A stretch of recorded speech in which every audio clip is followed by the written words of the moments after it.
Hello students, this is Neeraj Gupta. पिछली video में हमने हिंदू अनडिवाइडेड फैमिली बिजनेस के बारे में पढ़ा था, उसी को आगे कंटिन्यू कर रहे हैं। इसमें बता रहे हैं कि there are two systems of inheritance as per Hindu law. एक सिस्टम सिर्फ वेस्ट बंगाल में है और दूसरा सिस्टम पूरी इंडिया में है। जो वेस्ट बंगाल का सिस्टम है, जिसको दया भागा सिस्टम बोलते हैं, इसमें मेल एंड फीमेल दोनों इनहेरिट कर सकते हैं।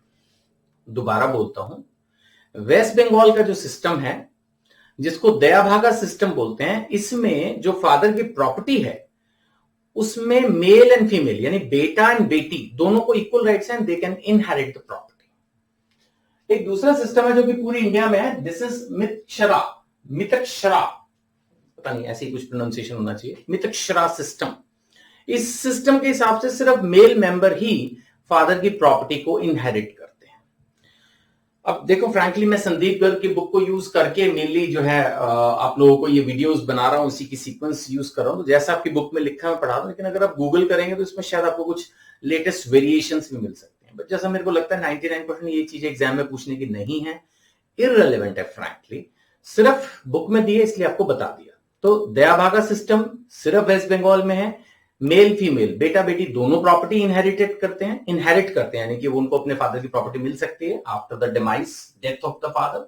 जबकि मितक्षा जो सिस्टम है वो पूरी इंडिया में है और इसमें सिर्फ मेल मेंबर यानी सिर्फ बेटों को प्रॉपर्टी का राइट है। ये पुराने सिस्टम्स हैं। अब तो वैसे जितना ये मेरी पर्सनल नॉलेज है, लेकिन मैं जब तक किताब में, देखो मैं कोई ऑथर नहीं हूं और मैं आपके स्कूल्स में जो आपके टीचर की नॉलेज है उससे भी कोई कंपीट नहीं करना चाहता, बट लेकिन जितना मेरे को लेटेस्ट नॉलेज है, सुप्रीम कोर्ट की एक रूलिंग के अनुसार now all over India females also have a right to the property of the father। ये मेरे को लेटेस्ट एक नॉलेज है, न्यूज़पेपर में मैंने एक आर्टिकल या कह लो न्यूज पढ़ी थी उसके बेसिस पर, लेकिन जो आपके टीचर बताते हैं आपको वही पढ़ना है, वही एग्जाम में लिखना है, बात खत्म। अब आ जाते हैं फीचर्स ऑफ एचयूएफ पे। क्या फीचर्स हैं एचयूएफ के? तो आपकी बुक में जो 5 पॉइंट दिए उनको हम डिस्कस करते हैं। सबसे पहले फॉर्मेशन। देखो, एचयूएफ को अगर आप as a business entity form करना चाहते हो तो मिनिमम 2 मेंबर चाहिए और आपके पास एक एंसेस्ट्रल प्रॉपर्टी होनी चाहिए, यानी ऐसी प्रॉपर्टी जो आपको आपके फादर, ग्रैंडफादर या ग्रेट ग्रैंडफादर से मिली है। कोई भी ऐसी प्रॉपर्टी अगर आपके पास है, एंसेस्ट्रल प्रॉपर्टी, कोई पुराना बिजनेस आपका चलता हुआ आ रहा है, 2 मेंबर मिलकर एचयूएफ फॉर्म कर सकते हैं। उसके बाद तो फिर मेंबर्स बाय बर्थ जुड़ते ही चले जाएंगे, कोई एग्रीमेंट भी नहीं चाहिए इसमें, कोई आपस में कागजी कार्रवाई तो चाहिए नहीं। फैमिली मेंबर्स हैं, कोई ऐसा थोड़ी होता है हाँ मैं आपका बेटा बन गया, बेटी बन गई, ये तो बाय बर्थ ही है, इसके अंदर कोई एग्रीमेंट नहीं है। लायबिलिटी, एक्चुअली इसको थोड़ा सा समझने की जरूरत है। ये लायबिलिटी का फंडा क्या है?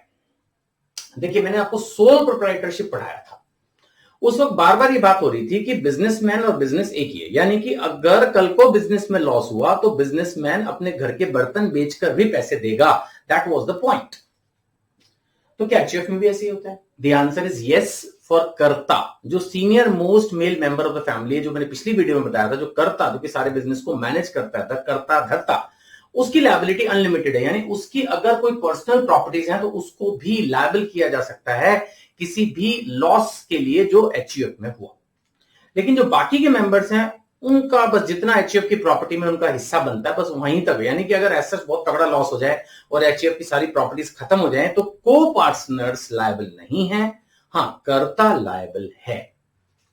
ये तो है, जो फैमिली का बड़ा है उसी की जिम्मेदारी। तीसरा कंट्रोल, अभी तो बताया, कंट्रोल तो कर्ता का ही ना, he manages everything, he controls everything. जो भी उसके डिसीजन होते हैं रूटीन सर्कमस्टांसेस में वो सभी मेंबर्स पर बाइंडिंग है, उसका कुछ हो नहीं सकता है ना। मैं साइड हट गया हूं, आप चाहें तो इसका स्क्रीनशॉट ले लीजिएगा, मैं कई बार हटना भी सामने से भूल जाता हूं, ठीक है ना। 4th पॉइंट है हमारा कॉन्टिन्यूटी। ये पॉइंट ये है कि अगर कल को कर्ता की डेथ हो जाए तो क्या एचयूएफ बिजनेस बंद हो जाएगा? नो। जो दूसरा सीनियर मोस्ट मेल मेंबर होगा, ऐसे समझो कि जो चाचा जी हैं, फिर नाउ ही टेक्स ओवर। मान लेते हैं कि पिताजी अकेले ही थे, मतलब उनके और कोई भाई बहन नहीं थे, तो ठीक है, फिर अब जो बच्चे हैं उनके, उनमें जो सबसे बड़ा होगा he will become the karta. This is the succession system.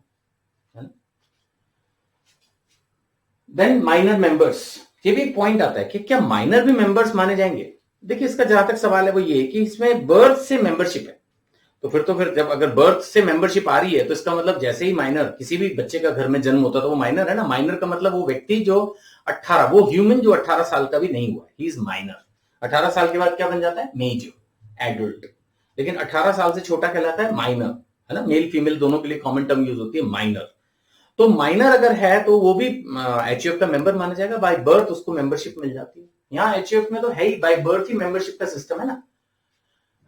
एक पॉइंट ऊपर मैंने देख रहा था, छूट गया हमसे, कि अगर हम सारे मिलके, यानी कि एचयूएफ बिजनेस सपोज चल रहा है और उसमें काफी सारे मेंबर्स हैं और वो सारे मेंबर्स मिलके सोचते हैं कि हमें इसको बंद करना है यार, तो यस बाय म्यूचुअल कंसेंट, यानी सारे लोग मिलकर अगर ये ऐसा डिसीजन लें तो बंद भी कर सकते हैं एचयूएफ बिजनेस, कोई प्रॉब्लम नहीं है।